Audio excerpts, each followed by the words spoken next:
All right, so we're going on to chapter 4. There's a little bit of a nastiness here. You have to run this first block of code to prepare it for it, and then when you run the next one, it's going to give you an error message. At least it did when I did it earlier. It complains about something called imp, and I searched to try to find out what this meant, and the best solution I found is just refresh the browser. And they said that often fixes problems with Colab. And see, both of these show check marks showing they've been run. That seems to solve the problem. So whatever that imp problem is, it isn't too important. You just have to refresh the browser and not worry about it. It has something to do with Python versions. Some function was deprecated in a version of Python. Anyway, now we're going to get JupyTurtle, which is something some of the students have used before, a programming tool that lets you move a turtle around. So you can make a turtle and you can go forward 100 units, pixels or something. So it shows you the motion starting here and going to there. And now you can now here, we imported JupyTurtle and called it by calling JupyTurtle and then dot and then the function. And you can do it that way. But if you want to make your code shorter, you can instead import just those functions, and then you don't need to use the JupyTurtle prefix for them. Now you've imported make turtle and forward, and so you can just run make turtle and forward and have the same effect. So it has two other functions called left and right. So we import them. Left turns the turtle left by 90 degrees, or, well, you have an arbitrary number of degrees, you can change that. And right moves by degrees. So here I'm going to go forward 50 units, left by 90 degrees, and forward 50 units. So that should trace out an L sort of shape, all right. And you can say it's moving east and north. If you think about a compass, west is to the left, and east is to the right, and north is up. So you can do this. You can go forward 50 left, forward 50 left, forward 50 left, forward 50 left, and that'll walk right around a square. This course is COMSC 122 programming. All right. And so there you go. That walks around in a square. And if you want, since it repeats the same pair of lines 4 times, you could take this and put it in a function or a for loop. Here you put it in a for loop 4 times. Go forward, left 4 times. That'll accomplish the same thing. And then you can put it in a function called square that will do that 4 times. So now all you have to do is make a turtle and call the square function. You have to define it here and run it here, and now it makes the square.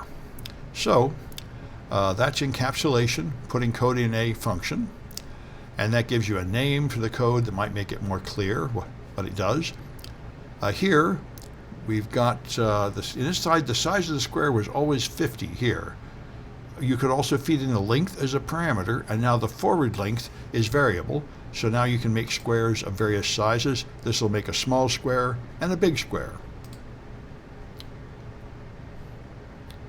All right. That's generalization, making your function more useful by giving it parameters so it can do more jobs. And then you can go to polygon, where you change the angle. And so n is the number of sides of the polygon, and L is the length. So you take 360 degrees and divide by n, so this will make a polygon with any number of sides. So you can make a 7-sided polygon here, for example, and so on. All right. It's easy to forget what these arguments are or what order they're in. So one thing that is a good practice is when you call it, refer to them here by their name. N is 7, length is 30. So let's try this. And that should also work if I put them in the wrong order. So let's just reverse them. Cut and delete this. And put them there. Let's make sure it still works. And it does still work. So that's the advantage of doing this. All right. And so if you want to make a circle, you can just make a polygon with a lot of sides. Here it's going to make a 30-sided polygon. That's one way to do it, to make an approximate circle. So it'll just take the radius. Now, it was pausing something like a second after each step here, and I want it to go faster since I'm going to make 30 steps, so we changed the delay to 0.02 in the turtle, and now the circle goes pretty fast. That's technically a 30-sided polygon, but it's pretty close to its visual circle. All right. And so you can make a general version of circle that takes a second parameter angle and draws an arc of a circle that spans that total angle. So you're going to make n steps, each with a certain length and moving by that angle. So you'll make a portion of a circle here. Polyline takes the number of line segments to draw, the length and the angle.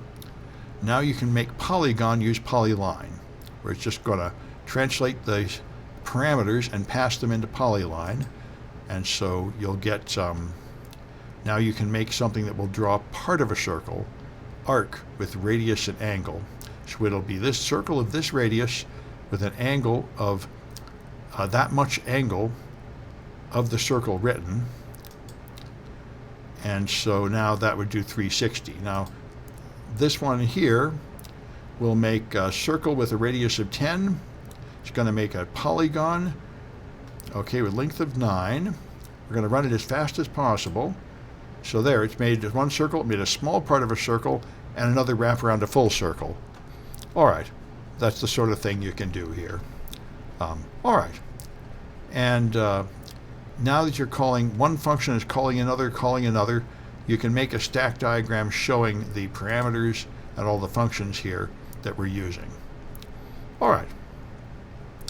So you can make a development plan, like I say, write a small program. Once you get it working, turn it into a function, then get another little bit of code working, make that into a function. This is a good way to do things. Yeah, making small functions work is easier than troubleshooting a big piece of code that does a lot of work. All right. And you can also add document strings at the start. With 3 quotes, you can define a string that just sits there, and that they call that a doc string. So you describe what's going on here. This is a very good idea, so you remember what these parameters are and exactly what the purpose of your function is. All right. And the debugging is easier when you break things up into small chunks like that. So that's all I wanted to show you about Chapter 4. I won't bother with the Cahoots. I've had no takers on the Cahoots.